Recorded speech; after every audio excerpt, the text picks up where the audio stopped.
Okay, excellent. Thank you for joining us today, Mr. Henwood. So my first question is, what do you think the biggest issue facing cyclists today in Oxford?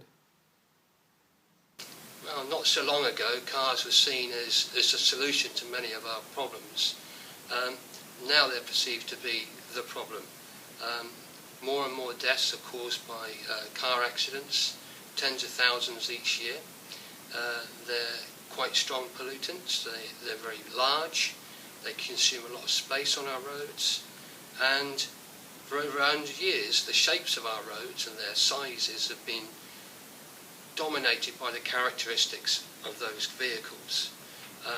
Now that the age of the cycle is now coming into being, I feel that roads need to be adapted to meet more environmentally friendly modes of transportation, such as cyclists.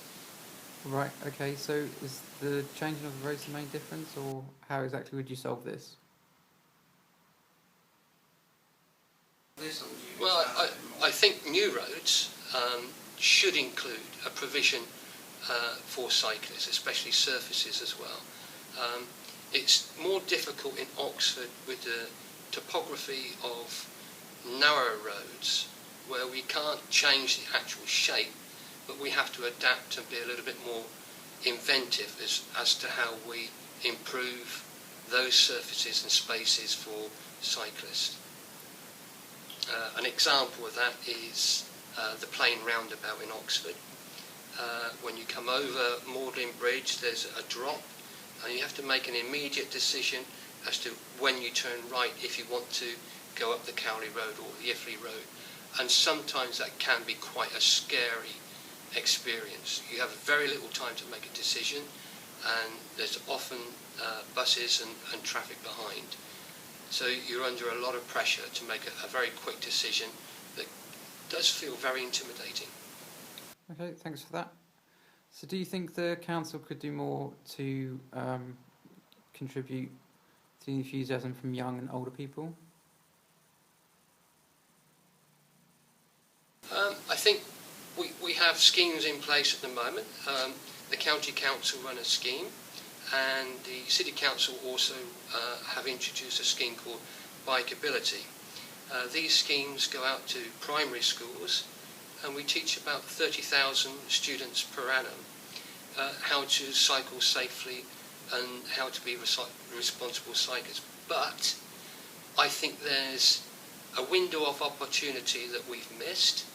I think we could introduce schemes to university students. There are some 400,000 university students each year coming into universities around the country and higher education.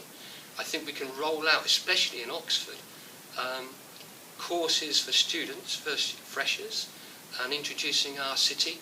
At the same time, we could be teaching them how to travel safely and be more responsible on our roads. Excellent.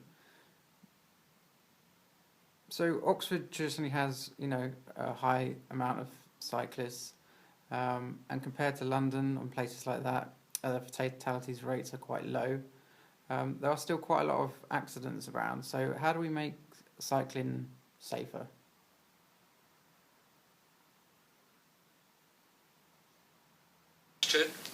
In Oxford, the average is just under less than one fatality a year. We have about 25 serious accidents a year in Oxford. It's not a good thing. We can always be safer.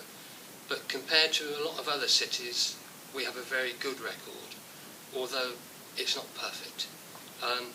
Yes, we need to make our road surfaces safer, especially at rush hour times.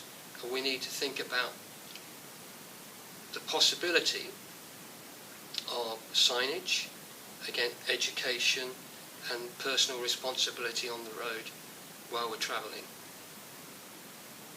Okay. So, saying this, would you support the idea of putting the High Street and St Aldate's as a place for just pedestrians and cyclists? Absolutely. It's always been a dream, a personal ambition, that those roads be open just for pedestrians and cyclists. It would be nice to see cafes with chairs outside, trees in the middle of the street, and really pedestrianise it. I think it would be unique. It would make us yet a leader in opening up our cities in that way. And why not even introduce cycle routes around Oxford, closing whole streets and have a cycle race? Why not have cycle days where we close whole areas of Oxford? And I think particularly in the summer holidays where we want to introduce more tourists, I think this would be good for business as well. Right, that's excellent. Thank you so much for joining us today, Mr. Henry. Right, excellent. Thank you very Goodbye much. now. Is that all right? Thank you, sir.